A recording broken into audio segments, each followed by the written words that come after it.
Well, it's Tuesday Wrestling, and you all know what that means. Once again, we get to review NWA Powerrr, AEW Dark, and NXT 2.0. But also, we got some interesting news updates.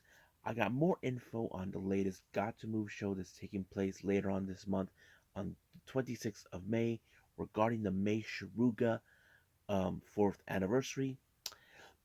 And of course, what is the new tag team name from Stardom's KAIRI Sane and Tam Nakano?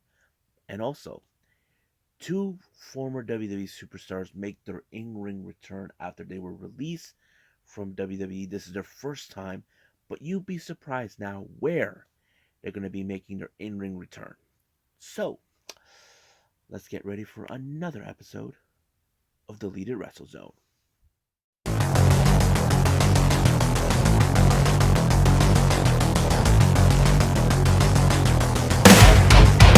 Are you ready? Get up, get up! Get up, get up! Get up, get up! Get up, get up! Get up, get up! Get up, get up!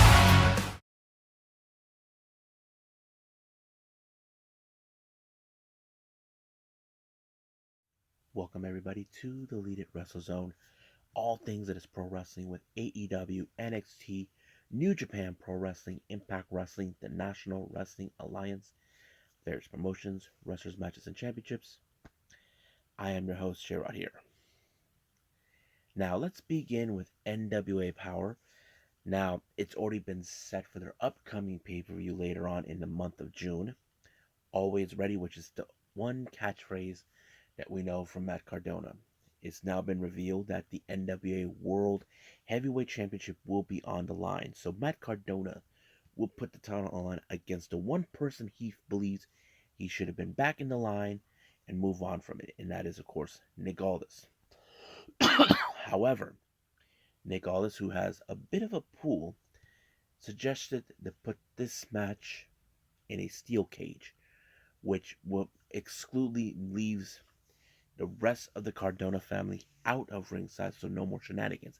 However, Matt Cardona, who has a nickname that many of the Deathmatch fan base would say he's not the Deathmatch King, he wants to add it, turn this not only into a steel cage match, but into a death match. However, this is not something that it's done in NWA that much. You see, NWA are not known for this type of, you know, genre of wrestling, death matches, but is currently being under review by the NWA Board of Directors to see if they can allow this to happen. Now, the reason Cardona wants this is to ensure he retains the title, but we'll see what happens. Now, let's see. All right. In the podium with Kyle Davis, the Pope wanted to have a one-on-one talk with Trevor Murdoch. Now, as you know, Murdoch has displayed the same old attitude that he was in. He hasn't been the same since losing the world title. So Pope wanted to talk sense into him. He even did the one thing that I believe he's right. If Harley's Race was here today, he would have slapped some sense at him. So he told him, be that guy that we all remember, the guy who should. He's saying, you should go for the NWA World title again, which is true, and I think that's what it is. But right now, we don't know what he will say, what's his final answer, but we'll find out soon. Now, the NWA Women's Tag Team titles were put on the line. Originally, it was supposed to be a non-title match, but at the last minute, it was changed into, we have Maddie Rinkowski teaming with Kenzie Page to take on the Hex. Now, Maddie was trying to cut corners in order to win this match. As for Kenzie, she's trying to stay relevant, trying to be like, no, I can't cross that line. So basically, you got the girl who wants to cross the line. There's the other who doesn't. But it did lead for, of course, Allison Kay to pick up a victory in order for the Hex to retain the titles. Now, during an interview by Velvet Sky, She once again has been being disrespected by Taryn Terrell, who believes that Taryn believes that she was in the top, now in the bottom. So basically, she said she had a big announcement, but instead of giving the actual what she was gonna say, Velvet's are saying, "Look, this is your spotlight. What do you want to say?" She was more concerned about more of a what Velvet Sky was doing, but she said we just gotta wait, see what's gonna happen. Now, once again, Kobe Gruna takes the stage, taking on, of course, AJ Kanzana. Now, as you know, Kobe Carino, he's a bit of a cocky. He's trying to prove that he is the true second generation wrestler. Others, they suck. That's how he's always been.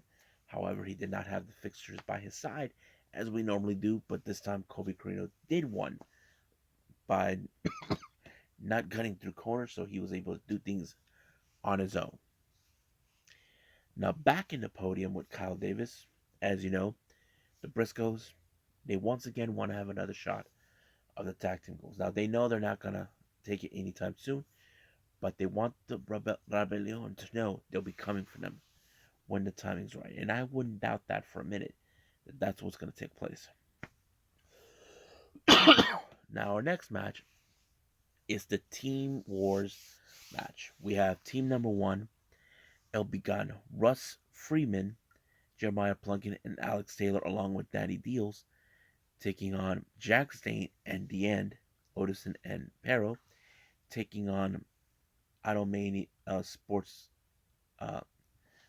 Entertainment, consistent of Black G's, Jordan Clearwater, and Marche Rocket. Now, it was a really good match, I think, but I think the bigger factor was certain people who are huge in like Pero, Marche Rocket.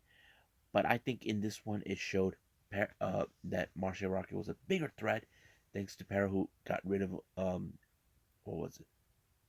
Russ Freeman, who took a chance to get rid of him, but however, that doesn't change. But it was, of course, Pero who won the match in order to prove the dominance of it. Now, our last interview we had with Velvet Sky, she interviewed Father James Mitchell and Gangsta Gimp. Now, I don't know what this is all about. Even Angelina was there too. So it's kind of like weird about, okay, who's who in the Miserable Faithful. I think that's what they call it. But yeah, but I don't know. Now, our main event, we have Natalia Markova along with Taryn Terrell facing off against Mickie James. I thought this match was amazing, because Mickie James is a legend. Natalia Markova has been making headways in every promotion she can get her hands in, and especially with House of Glory. But it was Mickie James with the DDT that helped her win the match, and that'll be it. So we'll see what happens then. We know she will be gunning, hopefully getting a shot of the women's title and a shot at Chelsea Green. So we'll see when we get there. I believe right now it's time to move on with AEW Dark.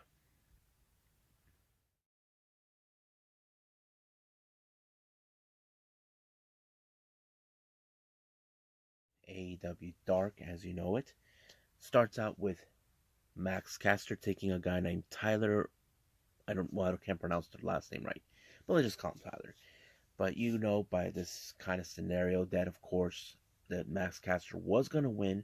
But the strange thing, Anthony Bourne wasn't here with them. So I don't know what was that all about. But it did allow for Max Caster to win the match, as always, with the elbow drop. And that's it. Next match, we got Marina Shafir taking on Lana Lennox. Now, this one, you know how this is going to end. With her beating the crap of her opponent and also ending it with a submission, which was amazing. Now, the LA Dojo were in-house to take on the factory to get even for them for what the QT Marshall and the rest of the factory has been doing.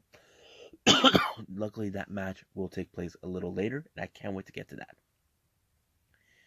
We have, of course, our next match, the Workhorsemen, Anthony Henry and JD Drake taking on Bear Country. Yes, Bronson and Boulder, I'm happy they're back. I have to say, this was quite a challenge for Bear Country, but they able to pull it off with an amazing pinfall thanks to Bronson. And boom, 1, 2, 3. Good night, Workhorsemen. Next up, we have Emi Sakura taking on Devlin Macabre. I think hopefully I pronounced it right. But you know how this one ends with her, we will chop you, and of course the Queen's Gambit. 1, 2, 3, it's done. Now, this is the first time we see these guys team up. We have Joro Joel and Angelico to take on Byron Black and Anthony Katina. Now, this was another good match to see how the AHFO members coexist, but it was the Llavero by Angelico that picked up the victory to win the match. Next up, we got Brian Meneth showing up, taking on Trent Beretta. Trent Beretta's amazing, but the one thing that Brian Meneth tried to do is use the vulnerability of the neck injury that Trent Beretta had, but it did not waver him. It did put Trent Beretta in a good pinfall win for this one. But however, Peter Avalon comes out to attack him. But luckily for Trent, his tag team partner from Roppongi Vice, Rocky Romero, shows up to save the day. Next up, we got Sky Blue taking on Amber Moon. Now, Amber Moon wasn't going to be compelled to challenge someone like Sky Blue, but however, because of that, it did allow for Sky Blue to pick up an amazing victory on Amber. And she did had a very interesting promo that she's just getting started, and she can't wait to go back to Chicago because, as you know, many Chicago events by AEW will be taking place where she's a native from. Now the match I've been waiting for, the LA Dojo, Alex Coughlin, Clark Connors, Carl Fredericks, Yuya Uemura, and Kevin Knight taking on the members of the Factory, QT, Aaron Solo, Nick Comoroto, Brick Aldridge, and Blake Lee. What a match. Now you know that QT has been trying to prove that the LA Dojo that the New Japan Dojo, they are incompetent. They don't produce the best wrestlers. But however, they train the best wrestlers that there is. That's always been the case. But luckily, the teamwork between Coughlin and Kevin Knight allowed them to pick up a very huge victory on the Factory. Now the real question is, what's next for QT? Will he get his payback against the dojo? Well, we don't know. If he does, well, they'll be ready for him. Now, normally in every Dark episode, we don't see their titles being on the line. The Ring of Honor Pure Championship was on the line. Once again, this is part 2 of a match between champion Wheeler Yuta and James Wood. As you remember, it was Wheeler Yuta who defeated James Wood for this title, and this match was incredible. James Wood did everything in his power to dismantle him, but he did not waver, even trying to make sure he wastes his rope breaks. It worked, but however, Wheeler Yuta was able to pick up a strong pinfall onto him and to Woods, and that is it. That shows that he has good momentum, but not to mention his momentum is going to continue more in New Japan, as we know. So we'll see what happens then. Now, they added in bonus Dark match, Chaos Project with Serpentico and Luther taking on Keith Lee and Swerve. Now, I thought this match was pretty much funny because Serpentico tried to chop Keith Lee, but did not work. But the great cohesive between both Keith Lee and Swerve has been great. I know many people are skeptical about them becoming tag teams, but I feel like they should be a tag team. But it's okay for them to, do singles things whenever the opportunity arises. That's how I see it. I mean, we see that with Lucha Brothers a lot, but but that's pretty much it. So Swerve and Lee won. When they did the stomp, it was over.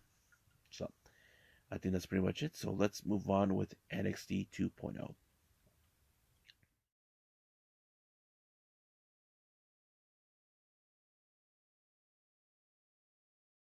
Okay, our final review is NXT 2.0. It opened up with Carmelo Hayes and Trick Williams taking on the unlikely duo of Solo Sikoa and Cameron Grimes. Now, keep in mind, the storyline tells us there's a bit of a power grab for the North American Championship. As you know, Cameron Grimes won this title in not too long ago from Carmelo Hayes in a ladder match. However, Solo Sikoa wanted to be the one person that tries to capture. So basically, you got the former champion who wants to, you know, reclaim his title. Then you got a challenger who wants a shot of this title, who wants to uh, grab it. And of course, there's the champion. However, as you know, Carmelo Hayes has Trick Williams by his side. He was his tag team partner. But the real question does remain: how does this duo between Cameron Grimes, who's the current champion, against a potential challenger, will team up? That is the very key thing. However, they did some good things, however, but there were moments where, when they tag in, it's like, what the hell, kind of like that. But in the end, it was Solo Sikoa who picked up a very strong victory when he jumped off the turnbuckle and bam, took out Trick Williams, and it sends a message saying that he is going to be next, whoever walks out between Mello and Grimes. Now, we get an interview by Pretty Deadly. As you know, they are not too amused knowing that they're going to have to face against the Creed brothers. Now, Pretty Deadly always claimed they were a better team, even though they attacked them from behind, costing them an opportunity of the NXT Tag Titles months ago. However, they hoping that the Viking Raiders wipe them out. But we'll see how that goes. Now, for our NXT Women's Breakout Tournament, we have Lash Legend versus Tatum Paxley. Now, we all know Lash Legend has been trying to make headways. We know she had a bit of a rivalry with Nikita Lyons. As you guys know, she is the semifinals of the tournament.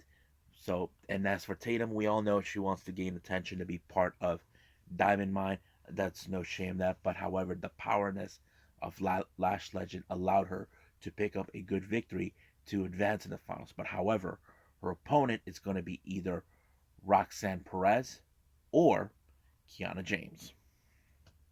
Now, as you know, we've been seeing the feud between the two families, between Tony D'Angelo and Santos Escobar. They're trying to claim who runs the entire NXT. As you know, we can say legitimize, and technically Santos has been the most established family in the entire NXT brand.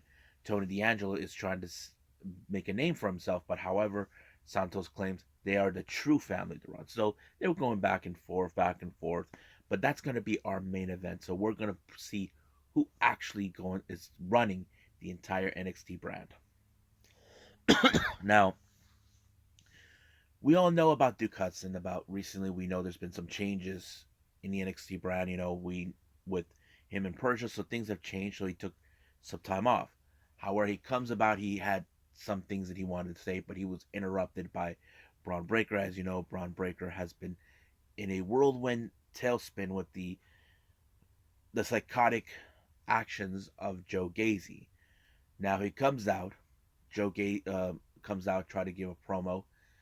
He just doesn't want nothing to do with them. He does not want to join his group. But however, Joe Gacy, basically in his eyes, realized that he needs another shot of the NXT title. Basically, that's what he's been going for. But however, apparently a new stipulation has been saying that if Braun Breaker loses his composure, loses his cool, and gets himself disqualified, automatically the title will be exchanged towards Joe Gacy. But the real question does that remain: will Braun Breaker keep his composure? Even they interviewed him that outside of the venue, but he was interrupted by Duke Hudson, who they set up a match for next week.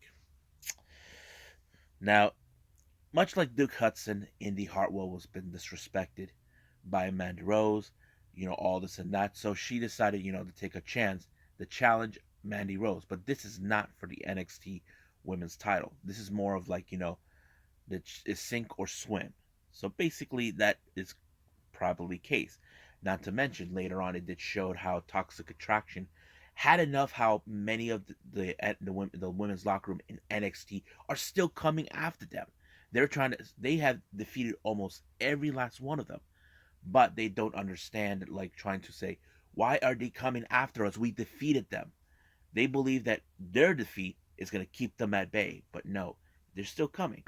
However, we know that Mandy is going to challenge against Indy Hartwell next week, but we don't know yet about the NXT Women's Tag Team titles, as we know that last week during an exclusive interview with Katana Chance and Kaden Carter and Kaden Carter, saying that they are a truly legitimized tag team. So we'll see about that. Now, our match, the Viking Raiders versus the Creed Brothers. Now, we know this was a match that the Creed Brothers wanted due to the fact they wanted to right a wrong that took place a couple of weeks ago. If you guys remember, Roderick Strong got in the way and allowed them to win. To the Creed Brothers, they felt that match was tainted by Roderick Strong. Now, the real question is, since we saw that Kemp and Strong were there, will this will be tainted again? Well, the answer to that, it almost did. Julius grabbed Roderick Strong and tossed him out and told him they don't need him, but he lost his distraction, lose his cool, knowing that he was taken out and he was pinned. So the Viking Raiders won. But however, the real question does remain: what's going to happen now? As you guys know, I have this. There's this thing that puzzles me about. Okay, we know that they're going to have a tag team match against the Pretty Deadly, but what does their position means with Diamond Mine? That's the thing that kind of questions. Even though there was that backstage meeting with all four people in there, however, Pretty Deadly tried to make fun of them, but Roderick Strong set up a match between both Pretty Deadly and himself with Damon Kemp. So this is going to be a very interesting matchup to go. Now, as you know, recently we saw Grayson Waller. It has not been in a happy mood since last week, where he and Tiffany Stratton lost. So he had his opportunity to challenge Andre Chase. Of course, Saray was the honorary flag bearer, while Brody Hayward had this little thingy that they use in the football field. However, the match turned into a different strategy by Grayson Waller. He used Brody's Hayward as a distraction. As you know, he took him out outside of the ring, while Andre Chase was in fact checking on him, see he was okay. He got distracted. It gave the perfect shot for Grayson Waller to take his finisher, and boom, 1, 2, 3, it's done right from there. Now, let's get to the women's breakout tournament. We have Roxanne Perez versus Kiana James. Now, Kiana James, she seems like a very powerhouse type of wrestler, but however, you know the tenacity and resilience of Roxy. She's almost similar as Cora Jade. But however, she was able to pick up the victory when she pulled off the Code Red or Code Rock. I think that's what they're still calling it, giving her the advancement. So, however, her next opponent in the NXT Women's Breakout Tournament is none other with Lash Legend. This is going to be a case of the David versus Goliath type. So we got to pay attention to that. But in the backstage interview, as you know, this was her moment. Cora Jade came out to congratulate her. They even tried to butt her into the conversation. But however, Cora Jade knows what happened last week. But this was not today about her. This was about Roxanne, who won a very good match against Kiana James. However, they were surprised by Elektra Lopez, who believes that both of them are not good enough to be in NXT and all this to get all the attention. So basically, but she said that she will take her business, Alba Fire. But Cora Jade and Roxanne are not worried about that. I got to see what those two are going to go through anyway. Now, originally we were supposed to have, of course, Wesley versus Zaya Quinn, but he was not medically cleared once he got injured. But Nathan Frazier decided he wants to give him his match. But however, Wesley is losing his composure, having his little issues that he's been having. So basically, Wesley tried to talk him out of it, but Nathan Frazier says, I'm good. So basically, he was up for the challenge. But however, the match was pretty amazing, like bunch of cruiserweights, like we enjoyed watching. But the match was interrupted by Von Wagner once again. But this time, Von Wagner went a little more too far and tossed Wesley over the ring ropes onto the commentary team's desk. Someone needs to put this guy down.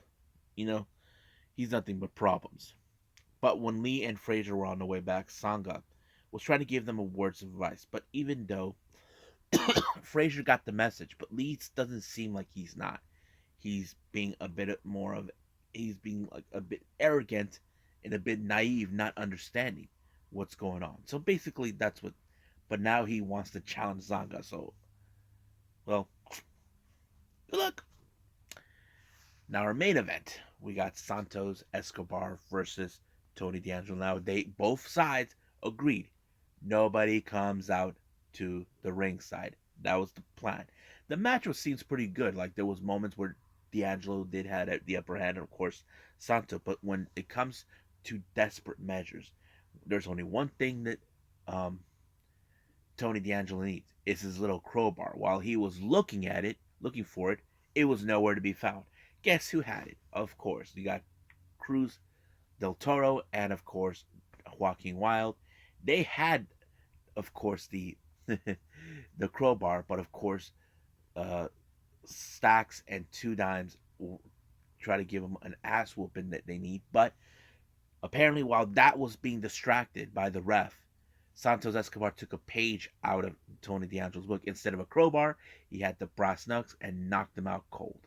So basically, it shows Santos Escobar is the true, and the Legado are the true family that runs NXT.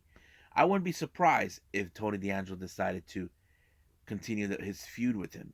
Now, I'm a little worried about this because we keep seeing continuation feuds all the time, but we'll find out what happens then. So I think that's pretty much it with NXT. So I believe it's time for some news updates.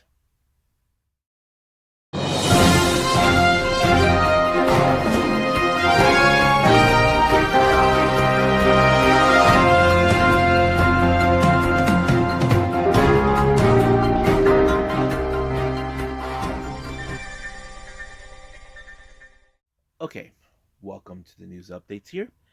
So, if you guys remember, I talked about this a few times from Got to Move. There's going to be the May Suruga 4th anniversary. This is her about her 4-year anniversary as a pro wrestler. Uh, there's I know some of you guys are fans of the whole Got to Move slash Choco Pro stuff. Uh, the real question is, are we going to see this on YouTube? According into their Twitter page that they set up last night, well, should I say tonight? Uh, yes, it was in fact. How do I say this? Going to be on YouTube. So if you guys are very curious and really want to see this, check it out. Now, for all you Stardom fans out there, you may have heard Kairi Sane is back in the ring, going to be returning to the ring, but this time she's going to be in a tag team match.